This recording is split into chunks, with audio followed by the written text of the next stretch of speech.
تم نے بہت سنا ہوگا اور ہم نے بھی سنا ہے کہ جب باپ جوان بیٹے کا جنازہ اٹھاتا ہے تو کمر جھک جاتی ہے، کیونکہ باپ کا بیٹے سے رشتہ ہی اتنا گہرا ہوتا ہے۔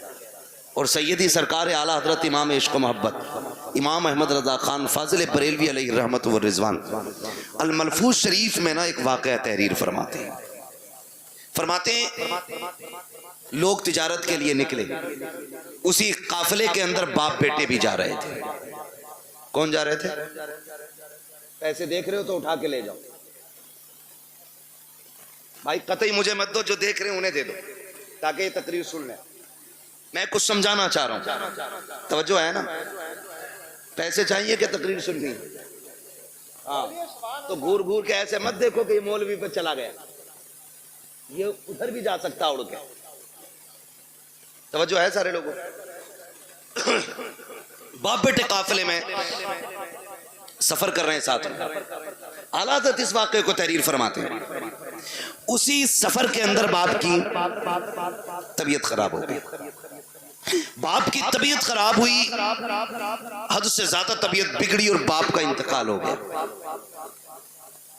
وہ دور ایسا نہیں تھا کہ واپس لے کے آتے پھر دفن کرتے، سبحان اللہ سبحان اللہ، کیونکہ سفر سواریوں سے ہوتا تھا، اونٹوں سے، گھوڑوں سے، خچر سے، گدھے سے، یہ ساری چیزیں سواری میں استعمال کی جاتی تھی۔ اگر واپس لاتے تو لاش خراب ہو جاتی، جہاں انتقال ہوتا لوگ وہیں دفن کر دیتے تھے۔ اس نے بھی اپنے باپ کو وہیں پہ دفن کیا اور آگے سفر شروع کر دیا۔ سفر کر کے آگے چلا گیا، جب کچھ دن کے بعد یہ تجارت سے واپس پلٹا، پھر اسی راستے سے آ رہا تھا جس سے اللہ سلامت رکھ کے توجہ سے سن رہے، جس سے گیا تھا، راستے میں باپ کی قبر پڑی۔ دل نے کہا فاتحہ پڑھ لیں، عقل نے کہا شام ہو رہی ہے، جنگل ہے، جانور ہیں، اگر فاتحہ کے لیے رک گئے تو کوئی بھی جانور پھاڑ دے گا۔ دل نے کہا باپ ہے، عقل نے کہا کہ جان پیاری ہے، زندگی رہے گی پھر آ کے پڑھ لینا، ادھر قافلہ بھی جا رہا ہے۔ پھر دل نے کہا یار یہ وہ ہے جس کے ذریعے دنیا میں آئے تھے، یہ وہ ہے جس نے سینے سے لگا کے پالا تھا، یہ وہ ہے جس نے انگلی پکڑ کے چلنا سکھایا تھا۔ یہ دل بول رہا ہے لیکن عقل کہہ رہی ہے نادانی ہے جان کو خطرے میں ڈالنا، چل پھر کبھی وقت ملے گا، وقت سے آئیں گے، فرصت سے آئیں گے، آ کر کے یہاں پہ فاتحہ پڑھ لیں گے۔ یہ سوچ کے جیسی چند قدم آگے بڑھے ہیں، امام عشق و محبت فرماتے ہیں اچانک پیچھے سے بڑی عجیب آواز آئی، ایسی آواز تھی جس نے اس کے دل کو دھڑکا کے رکھ دیا تھا، ایک ایک بال اس کے بدن کا کانپنے لگ گیا تھا۔ اس نے پیچھے مڑ کے دیکھا کوئی نہیں تھا، لیکن آواز آ رہی تھی۔ وہ آواز کیسی تھی؟ اللہ اکبر! امام عشق و محبت فرماتے ہیں وہ آواز کسی اور کی نہیں بلکہ قبر سے اس کے باپ کی آواز آ رہی تھی۔ اس نے کہا تھا لخت جگر نور نظر، ارے سن تو سخی، تو اپنے باپ کی قبر سے پلٹ کے جا رہا ہے، تو اس لیے جا رہا ہے کہ تیری جان تجھے پیاری ہے، اس لیے لوٹ کے جا رہا ہے کہ تجھے اپنی جان کا خطرہ ہے۔ قبر سے باپ کہہ رہا تھا او میرے نور نظر کان کھول کے سن لے، اگر میری جگہ تو لیٹا ہوا ہوتا اور تیری جگہ میں کھڑا ہوتا اور تیرے میرے بیچ میں صرف جانوروں کے آنے کا خیال نہیں، موت کا خطرہ نہیں، اگر کوئی آگ کا بستر بچھا دیتا تو باپ کہتا ہے اے میرے بیٹے اگر قبر پہ آنے کے لیے آگ پہ چلنا پڑتا تو میں چل کے آ جاتا، لیکن تجھے چھوڑ کے نہ جاتا۔ یہ میرا تجھ سے پیار ہے، آج جو تو چھوڑ کے جا رہا ہے یہ تیرا مجھ سے پیار ہے۔ خدا کی قسم اولاد کی ساری محبتیں ایک پلے میں رکھو، پھر بھی باپ کی ایک نظر کی برابری نہیں کی جا سکتی۔ کیا بات ہے! نعرہ تکبیر، نعرہ رسالت، نعرہ حیثیت، عظمت والدین۔ توجہ ہے، یہ اولاد کا پیار ہے ماں باپ کے سینے میں۔ میں نوجوانوں سے بھی ایک بات کہوں، کیا ہمارے سینے میں وہی درد ہے؟ مانتے ہم اتنا ہی؟ میرے بھائی پوری دنیا میں سچا ہمدرد نہیں ملے گا ماں باپ کے بغیر۔ آپ کے کتنے بھی یار ہوں، کتنے بھی دوست ہوں، لیکن کوئی یار باپ کی جگہ نہیں لے سکتا، کوئی دوست باپ کی جگہ نہیں لے سکتا، اس لیے کہ ہم بھی جانتے ہیں، تم بھی جانتے ہو، اب اس دور میں کوئی گھاس کھا کے نہیں جیتا ہے، سب کی خوراکیں اچھی ہیں، غذائیں اچھی ہیں، سب کو پتا ہے کوئی بھی دوست ہونا زیادہ تر سکھ کے ساتھی ہوتے ہیں اور دکھ کے ساتھی ماں باپ ہوتے ہیں، دکھ کے ساتھی ماں باپ ہوتے ہیں۔ وہ ایک صاحب نے بتایا کہ بڑا امیر بندہ تھا، پیسے والا، کروڑ پتی، اس کے سینکڑوں دوست تھے، جب کوئی دن ایسا نہیں ہوتا تھا جس دن 10-20 دوستوں کے ساتھ وہ کھانا نہیں کھاتا تھا، اور خود چل کے دوست آیا کرتے تھے، لیکن نوشتہ تقدیر کچھ اور ہی تھا، ایکسیڈنٹ ہوا اور ریڑھ کی ہڈی ٹوٹ گئی، ہاتھ پیروں نے چلنا بند کر دیا، کئی نسیں ڈیمیج ہو گئی، ہاتھ پیر کب بیکار ہو گئے، بستر پہ پڑ گئے۔ پھر جب اس سے ملنے کے لیے کوئی گیا تو اس نے کہا کہ میں نے دنیا کو بڑے قریب سے دیکھ لیا۔ کہا کیوں؟ کہ جب میرے ہاتھ پیر چلتے تھے تو کوئی دن ایسا نہیں تھا جس دن 10-20 دوست مجھ سے ملنے نہیں آتے تھے، لیکن جب سے بستر پہ آ کے پڑا ہوں نا تو بیوی بھی طلاق لے کے چلی گئی، اس نے بھی کہہ دیا جب یہ ہاتھ پیر نہیں چلا سکتا تو مجھے کیا کھلائے گا، کہ یہ کہہ کے کہ محتاج کے چکر میں کب تک پڑے رہنا ہے، کون اس کی غلامی کرے گا، یہ کہہ کے بیوی چھوڑ کے چلی گئی، ایک دو دوست کے علاوہ کوئی خیریت کے لیے بھی نہیں آیا، کہ سچ بتا تو نے سچا کسے پایا، تو اس کی پائنٹی کی جانب ماں بیٹھی تھی، اس نے نظریں اٹھا کے رو کے کہا تھا، کہتا جس دن سے بستر پہ پڑا ہوں آج تک سب چھوڑ کے چلے گئے ہیں لیکن میری ماں نے مجھے نہیں چھوڑا ہے، ایک ایک لمحے کے لیے میری ماں میرے ساتھ رہتی ہے، کہ میرے ہاتھ کام نہیں کرتے ہیں لیکن میری ماں اپنے ہاتھوں سے کھلاتی ہے، میں چل نہیں پاتا ہوں میری ضرورت ماں پوری کرتی ہے، اور دوستوں کے لیے ماں باپ کو چھوڑنے والوں، یاروں کے لیے ماں باپ کو ٹکرانے والوں، خدا کی قسم جب دنیا ساتھ چھوڑ جاتی ہے تب ماں باپ آگے بڑھ کے کہتے ہیں دکھ نہ کرنا، غم نہ کرنا، تو اکیلا نہیں ہے، ہر موڑ پہ تیرے ساتھ تیری ماں بھی کھڑی ہے، تیرا باپ بھی کھڑا ہے۔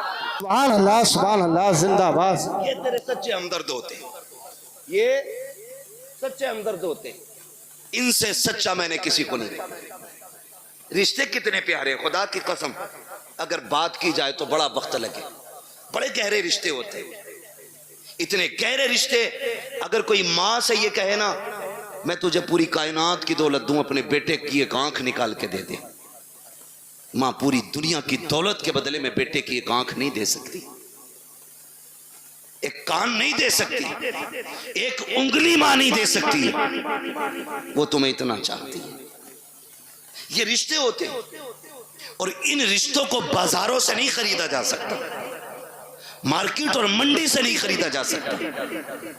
او بھائی شکر ادا کرو جنہیں اللہ نے ماں باپ دیے، جنہیں اللہ نے ماں باپ دیے، اور ماں باپوں سے بھی گزارش ہے جنہیں رب نے بیٹے دیے ہیں وہ اللہ کا شکر ادا کریں، شکر ادا کریں، یہ بھی اللہ کی بہت بڑی نعمت ہے، بہت بڑی نعمت ہے۔ آج نا بات پہ ماں باپ کہتے ہیں تجھے مری لے جا، ذرا سا غصہ آیا اماں کہتی تجھے حیضہ لے جا۔ ماں باپ سے ہاتھ جوڑ کے گزارش کر رہا ہوں خدا را اولاد کے بارے میں ماں باپ یہ جملے نہ نکالیں، اس لیے کہ ماں باپ کی زبان سے نکلی ہوئی بات پتھر کی لکیر ہوتی ہے، اور یہ رب کی ناشکری بھی ایک طرح سے، اولاد کی قدر نہ کرنا یہ بھی رب کی ناشکری ہے۔ جب آپ اپنے بیٹے کو کوستے ہیں، گالی دیتے ہیں اور کہتے ہیں تجھے موت نہیں آ جاتی، تیری زندگی سے مر جانا بہتر تھا، تو جانتے ہو رب کی رحمتیں کتنی ناراض ہوتی ہیں۔ اپنے کریم رب کے بارے میں سوچا کہ نہیں، پھر تمہیں خیال کیوں نہیں آتا تم نے اپنے بیٹے کو اس لیے موت کے منہ میں دھکیلنے کی بات کی ہے کیونکہ رب نے تمہیں 4 بیٹے دیے ہیں۔ چاہو ان سے پوچھو جن کے گھر میں ایک چراغ جلانے والا نہیں ہیں, کون سی چوکھٹ پہ جا کے بھیک نہیں مانگتے ہیں, کس کے دروازے پہ جا کے ہاتھ نہیں پھیلا رہے ہیں. اگر کوئی یہ کہہ دیتا ہے ولی تو ولی, یہاں تک میں نے دیکھا ہے اگر یہ کوئی کہتے کہ فلاں ندی پہ جا کے میٹھا ڈال آؤ اللہ بیٹا دے گا, تو یہ شریعت طریقہ سب بھول جاتے ہیں. ایک بیٹے کے چکر میں اتنے اندھے ہو جاتے ہیں, یہ پیڑوں پہ پیروں پہ چڑھاوا کرتے ہیں, ندیوں پہ جا کر کے چڑھاوے چڑھاتے ہیں تاکہ اللہ بیٹا دے دے. او بھائی تجھے کیا پتا بیٹے کتنے اہم ہوتے ہیں, تو کیا جانے زندگی میں بیٹوں کا کتنا بڑا کردار ہوتا ہے. ان کی قدر کیا کرو, ان کی اہمیت کی حامل رہو, ان کی اہمیت کو سمجھو. بات بات پہ بد دعا نہ دینا, تیری زبان اگر رب کو بری لگ گئی اس وقت تجھے توڑا جائے گا جب تجھے کوئی سیدھا کرنے والا نہیں ملے گا. آؤ تمہیں کہانی پر آتا چلوں, ایک بات تمہیں سمجھاتا چلوں. ایک ماں کو رب نے ایک بیٹا عطا کیا, اسی بیچ اس کے شوہر کا انتقال ہوا. آنگن میں صرف ایک ہی بیٹا تھا, شوہر کا انتقال ہو گیا. ماں اسی بیٹے کو پالتی رہی, اسی کے سہارے زندگی گزارتی رہی. خیال یہ آتا تھا یہ میرا اکلوتا چاند ہے, اسی کے ساتھ زندگی گزر جائے گی, اس کے سہارے زندگی گزر جائے گی. آؤ میں بیٹوں سے بھی یہ بات کہہ کے چلا جاؤں, کتنی بیوہ مائیں ایسی ہوتی ہیں جو بیٹوں کے سہارے زندگی کی جوانی کاٹ دیا کرتی ہیں لیکن دوسرا نکاح نہیں کرتی ہیں تاکہ اپنے بیٹے کو سکھ کی زندگی دے سکیں. لیکن کل جب یہی بیٹا جوان ہو جاتا ہے ان بوڑھے ماں باپ کی قربانیوں کو ٹھکرا دیا کرتا ہے اور اس ماں سے کہتا پتا تو نے میرے لیے کیا کیا ہے. اور ظالم تو اپنی بیوی کو ماں کے لیے 8 دن نہیں چھوڑ سکتا ہے, اس نے زندگی بھر کی جوانی تیرے لیے قربان کر دی ہے اور تو پوچھ رہا کہ تو نے میرے لیے کیا کیا ہے. مجھے تو اس دن رونا آیا تھا جس دن ایک بیٹا ماں سے کہتا ہے ماں میں تجھے حج کرانے لے کے جا رہا ہوں, اور دہلی جا کر کے حج ہاؤس میں اس کو چھوڑ کر کے چپکے سے نکل جاتا ہے. ماں بیٹے کو تلاش کرتی رہ جاتی ہے, کئی دن ہو گئے روتے روتے بیٹا نہیں آیا.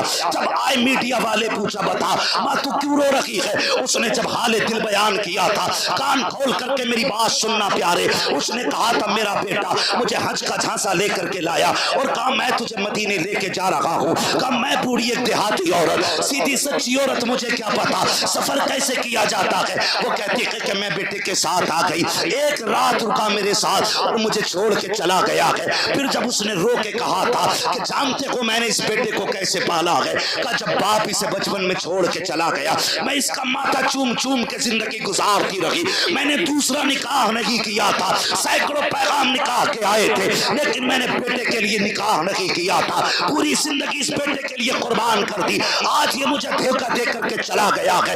میں پوچھنا چاہتا ہوں خدا را ان ماں باپ کے ساتھ انصاف کیا کرو جو تمہیں سینے سے لگا کے پالتے ہیں. اگر یہی ماں تمہیں اٹھا کر کے گھورے پہ پھینک دیتی کوئی تمہیں سینے سے لگانے والا نہیں ہوتا. اگر اسی نے بچپن میں تمہارا گلا دبا دیا ہوتا, تمہارے پاس چند سانسیں نہ ہوتی, اگر اس نے تمہاری گندگی سے نفرت کر کے تمہیں ٹکرا دیا ہوتا تو تمہیں ماں کی ممتا کا پتہ نہیں چلتا. اگر اس نے تم سے غصہ ہو کر کے منہ موڑ لیا ہوتا کوئی تمہیں منہ کے لقمے کھلانے والا نہیں ملتا. آج جو جوانی کی دہلیز پہ قدم رکھا ہے یہ اسی ماں کی قربانیوں کا نتیجہ ہے, اسی باپ کی رجگوں کا نتیجہ ہے, اسی نے در در کی خاک چھانی ہے تب تجھے جوانی ملی ہے. اور تمہیں خدا کا واسطہ اگر ماں باپ تم سے پیار کرتے ہیں تمہیں مشقت سے پالا ہے ان کی عزت کیا کرو, ان کی قدر کیا کرو. اس خاتون کو اللہ نے بیٹا عطا کیا لیکن جانتے ہو جب بچے کے بچپن کے کچھ سال گزرے گئے ایک دن کوئی بچے سے غلطی ہو گئی, بچے نے کوئی چیز کا نقصان کر دیا, ماں نے غصے میں کہہ دیا تھا تجھے موت کیوں نہیں آ جاتی ہے. ماں نے آج کہا ہے لیکن رب نے اپنے تقدیر کے قلم سے لکھ دیا تھا جیسی اس نے کہا ہے تجھے موت کیوں نہیں آتی ہے یہ تو کہہ کے بھول جاتی ہے. بچے کی پرورش کی جوان ہو گیا, اچھی تعلیم حاصل کی ڈگری ہولڈر ہوا, اچھی سروس لگ جاتی ہے, جب سروس لگی ہے اچھا رشتہ ہو جا رہا ہے, جب اچھا رشتہ ہوا ہے شادی کے چند سال رہ گئے, چند دن رہ جاتے ہیں شادی کے, پوری تیاریاں ہو جاتی ہیں, گھر میں خوشیوں کا ماحول ہے. ماں تو اپنے بیٹے کو بد دعا دے کے بھول چکی تھی, اس نے تو بچپن میں کہا تھا تجھے موت کیوں نہیں آ جاتی ہے. چند دن شادی کے رہ گئے ہیں, اچانک بیٹا گھر سے چلا, پیر پھسلا گرا اور وہیں پہ دم نکل جاتا ہے. اماں سر پٹک کے رو رہی ہے, ہائے یہ کیا ہو گیا ہے, میرے لال نے زندگی کی بہاریں بھی نہیں دیکھی تھی, اس کے سہرے کے خواب سجائے تھے ہم نے, آہ افسوس ہم بیٹے کا سہرا نہ دیکھ سکے. روتے روتے سوئی ہے, خواب میں کسی نے آ کے کہا تھا آج آنسو بہانے سے کوئی نتیجہ نہیں ہے. یاد نہیں ہے تجھ کو وہ جملے جو تو نے بچپن میں بیٹے سے کہا تھا کہ تجھے موت کیوں نہیں آ جاتے, وہ جملے رب کو ناگوار گزرے رہے تھے، آج اسے موت دے کر کے اپنی نعمت کا احساس دلایا ہے. دیکھ میں نے تجھے بیٹا دے کے کیا دیا تھا، اب پتہ اس کے بعد کیا رہے گا. اس لیے ماں باپ سے کہنا چاہتا ہوں اگر بیٹے غلطی بھی کیا کریں انہیں موت کی بد دعا نہ دیا کرو، ان کے لیے مصیبتیں نہ مانگا کرو. اگر مار سکتے ہو تھپڑ مار لو، جوتوں سے مارو، لاٹھی سے مارو، لیکن زبان سے بد دعا نہ دینا. خدا کی قسم تیری زبان سے نکلا ہوا ایک جملہ تیرے بیٹے کی تقدیر بن جائے گا. کہیں تیری زبان کا جملہ تیرے بیٹے کی موت کا سبب نہ بن جائے. اگر دے سکتے ہو تو دعائیں دو. خدا کی قسم تیری دعا تیرے بیٹے کو رزق والا بھی بنا سکتی ہے، نیکی والا بھی بنا سکتی ہے. اگر تیری دعا لگ گئی تو تیرے بیٹے کو تیری دعا اللہ والا بھی بنا سکتی ہے. کیا بات، نعرہ تکبیر، نعرہ رسالت، نعرہ حیثیت،